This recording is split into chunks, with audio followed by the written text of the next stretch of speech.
आशा करता हूँ आप सब बहुत अच्छे होंगे। मेरा नाम है सिद्धांत अग्निहोत्री, स्टडी IQ पे आपका बहुत बहुत स्वागत है। दोस्तों, हम बात करने वाले हैं गणेश कुमार भास्कर की। ऑल इंडिया रैंक 7th लाने वाले यूपीएससी टॉपर। आपको पता ही है कि मैं यूपीएससी टॉपर्स की बायोग्राफी रिव्यू कर रहा हूँ। फर्स्ट रैंक से लेकर 10th रैंक तक मैं बायोग्राफी रिव्यू करूंगा। इंस्पायरिंग स्टोरीज हैं, आपको बहुत ज़्यादा मदद करेंगी। इनकी स्ट्रैटेजी क्या थी, क्या ऑप्शनल था, ये सब हम देखेंगे। तो चलिए आगे बढ़ते हैं। खुशखबरी है, हमारे स्मार्ट कोर्सेस में 5% का डिस्काउंट है। तो यूपीएससी की तैयारी के लिए हम आपके साथ हैं। इंडिपेंडेंस डे सेल हमारी चालू है। आपको इंडिया 5 कोड जो है, ये कूपन कोड है, ये आपको अप्लाई करना है। सीधा 5% डिस्काउंट मिलेगा। 17 अगस्त तक वैलिडिटी है। साथ ही साथ सिडेंट्स को रिकनेक्ट मेरा फेसबुक पेज है और ट्विटर पे ये मेरी आईडी है। आप मुझे यहाँ पे डायरेक्ट मैसेज कर सकते हैं। अब आप मुझे बार बार बोल रहे हैं सर आपका ऑफिशियल चैनल कौन सा है। देखिए, एक चैनल जो मेरे नाम से चल रहा है उसमें 8,500 सब्सक्राइबर है, ये मेरा नहीं है। यहाँ पे अमेजॉन और फ्लिपकार्ट के लिंक्स डाले जा रहे हैं, वो मैं नहीं डाल रहा हूँ।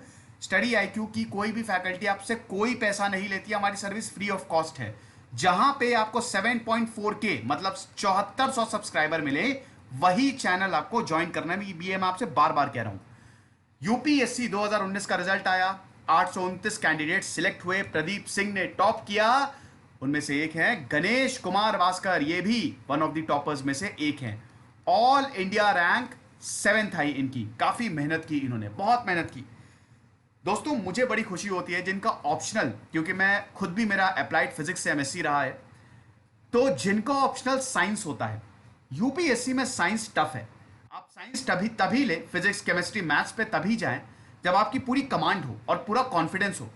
ये सब्जेक्ट बहुत बेहतरीन होते हैं भाई। मैथ्स के सवाल आ रहे हैं, उसमें या तो आपको फुल मिलेंगे या तो मार्क्स ही नहीं मिलेंगे। सीधी बात है, या तो आपको पूरे मार्क्स मिलेंगे या तो मार्क्स ही नहीं मिलेंगे। अगर आपका सवाल है तो सही है। मैथ्स तो यही है ना कि सवाल सही है तो सही है, गलत है तो गलत है। तो ये बहुत बढ़िया होता है। अगर आपका कमांड है तो आप जरूर साइंस लें। आपको पता है गणेश कुमार भास्कर का ऑप्शनल क्या था? मैथमेटिक्स, मैथ्स इनका ऑप्शनल था। प्रतिभा वर्मा की बात की थी, उनका फिजिक्स ऑप्शनल था, ऑल इंडिया रैंक 3, और इनका मैथ्स ऑप्शनल है। अब इनका ऑप्शनल क्यों है? प्रतिभा वर्मा भी IIT दिल्ली से पढ़ी, ये भी IIT कानपुर से पढ़े, तो IITian थे, तो इनकी साइंस तो अच्छी है ही। अब अगर हम गणेश कुमार की बात करें तो इनके पिताजी SP भास्कर, जो कि कैबिनेट सेक्रेटेरिएट में जॉब करते हैं, सेंट्रल गवर्नमेंट जॉब है, तो ट्रांसफर होता रहता था, तो अलग अलग स्कूल में ये पढ़ते थे। गणेश कुमार वैसे तो तमिलनाडु से बिलोंग करते हैं, मदुरई से बिलोंग करते हैं।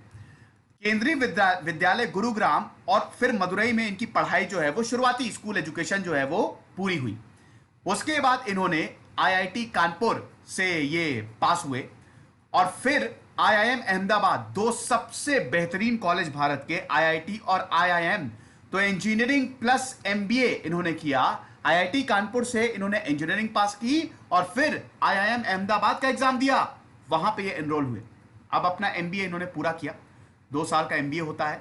फिर उन्होंने काम भी किया क्लाउड डेटा मैनेजमेंट कंपनी में, बेंगलुरु में एज अ प्रोडक्ट मैनेजर भी इन्होंने काम किया 1 साल तक। उसके बाद इन्होंने छोड़ दिया, सॉरी 2 साल तक इन्होंने काम किया फिर छोड़ दिया।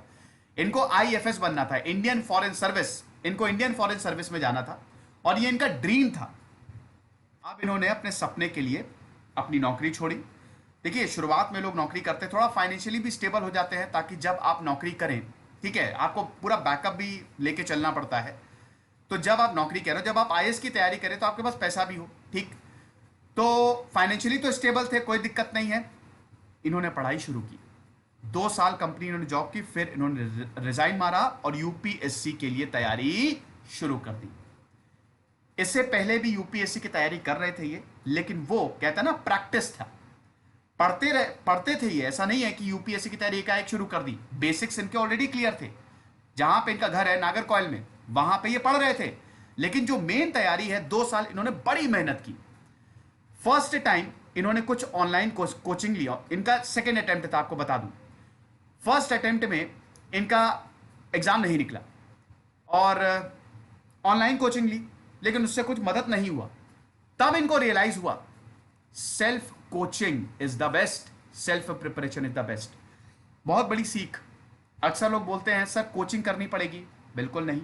आप देख लीजिए, मैथ्स इनका ऑप्शनल, सेल्फ प्रिपरेशन थी इनकी। खुद से इन्होंने पढ़ाई की, सेल्फ कोचिंग करके इन्होंने इस एग्जाम को निकाला। जब कोचिंग ली तो इनका निकला ही नहीं।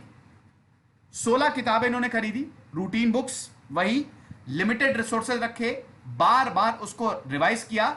ऑनलाइन टेस्ट सीरीज बहुत ज्यादा इंपॉर्टेंट है, किसी भी एग्जाम की तैयारी कर रहे हो टेस्ट सीरीज जरूर लगाएं, ऑनलाइन टेस्ट सीरीज जरूर लगाएं। और उसके बाद इन्होंने एग्जाम दिया, सेकेंड अटेम्प्ट में इन्होंने इस एग्जाम को क्रैक कर लिया। तो ये बताते हैं कि पहले इस एग्जाम को समझना बहुत ज्यादा जरूरी है, सिलेबस और क्वेश्चन पेपर को समझना बहुत ज्यादा जरूरी है। देखिए ये एग्जाम आपसे चाहता क्या है। देखिए यूपीएससी का मैंने तो बहुत अच्छे से इसको मतलब एनालाइज किया है। इसके जो सवाल होते हैं ना, पूरा पर्सनालिटी आपकी टेस्ट कर लेते हैं। अप्लाइड नॉलेज है भैया, पूरी अप्लाइड नॉलेज, सिर्फ नॉलेज से काम नहीं चलेगा, और बहुत वास्ट नॉलेज आपकी होनी चाहिए, डाइवर्स नॉलेज होनी चाहिए। अब ऐसा नहीं कि बहुत बड़े ज्ञाता हो आप, ऐसा नहीं है, जितना आपको आता है उसको आप अप्लाई कैसे कर पा रहे हैं, बहुत इंपॉर्टेंट है ये, समझ रहे हैं। तो इन्होंने पेपर को अच्छे से समझा, सिलेबस को अच्छे से समझा, और इन्होंने ये एग्जाम निकाला। अब दोस्तों इनकी बात करें तो पहले 8 घंटा पढ़ते थे, लेकिन जैसे वक्त करीब आया 12 घंटा पढ़ना शुरू किया। देखिए ये इनकी स्ट्रैटेजी है। जरूरी नहीं है कि आप इतना पढ़े, आप कम भी पढ़ सकते हैं। It all depends on you, strategies are different. Aspirants के लिए वो डिफरेंट स्ट्रैटेजीज होती हैं। अब जैसे हिमांशु जैन, जो all India rank, Himanshu Jain की ऑल इंडिया रैंक 4th आई, वो बताते थे कि वो खाली 6-7 घंटा पढ़ते थे, 3 बजे दोपहर के 3 बजे उनका जो पढ़ाई वो खत्म हो जाती थी। तो स्ट्रैटेजीज अलग अलग होती है, वो आप अपने हिसाब से बनाएंगे। सिलेबस आप कैसे कवर कर पा रहे हैं। तो 8 घंटे पढ़ते थे, लेकिन जैसे जैसे वक्त करीब आया 12 घंटे पढ़ने लगे। मतलब अपने दिन का 24 घंटे होते हैं ना एक दिन में, 50% ये पढ़ाई में देते थे। 1 साल की मेहनत है, तपा दीजिए अपने आप को। अब देखिए फल इनको मिला, सेकेंड अटेम्प्ट में ऑल इंडिया रैंक 7th आई है। अब जब इनसे पूछा गया, गणेश कुमार से जब ये पूछा गया एक्सपेक्ट आप कर रहे थे, बिल्कुल नहीं, टॉपर्स यही आपको बोलेंगे।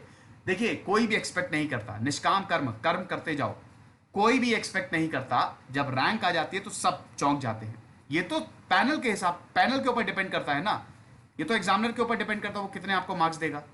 तो ये तो बता रहे थे कि मैं सिंगल डिजिट रैंक ही नहीं एक्सपेक्ट कर रहा था, टॉप 100 में मैं रैंक एक्सपेक्ट कर रहा था, लेकिन सिंगल डिजिट आएगी ये तो ड्रीम कम ट्रू है, सपना सच हो गया मेरा। और जैसा कि मैंने बताया कि सेकंड अटेम्प्ट में इनका निकला है, और सबसे बड़ी बात बोली है, self study is the main tool. Self study करते रहो, एग्जाम को समझो, सिलेबस को समझो, पेपर को समझो, 3 चीजें समझो। किताबें हैं, सब अवेलेबल है, अमेजॉन से ऑर्डर कर लो, फ्लिपकार्ट से ऑर्डर कर लो, दिल्ली भी अब जाने की जरूरत नहीं है, घर पे बैठ के तैयारी करो, पढ़ाई करो, ये एग्जाम निकाल लोगे। अगले साल आपका भी लिस्ट में नाम हो सकता है, but it depends on you. Distraction बिल्कुल साइड में कर दो। तो आई होप ये लेक्चर आपको पसंद आया होगा। ये एक और टॉपर थे, अब मैं एक नए टॉपर्स के साथ हाजिर होऊंगा। फिलहाल यूपीएससी टॉपर्स के इंटरव्यू भी आ रहे हैं स्टडी आईक्यू पे, आई होप आप देख रहे होंगे। हमारी सेल का बिल्कुल फायदा उठाओ, मेरी टेलीग्राम चैनल, जो मेरा चैनल है ना जिसमें 7.4K है, वही ज्वाइन करें। खुश रहिए, पढ़ते रहिए। दिस इज सिद्धांत अग्निहोत्री साइनिंग।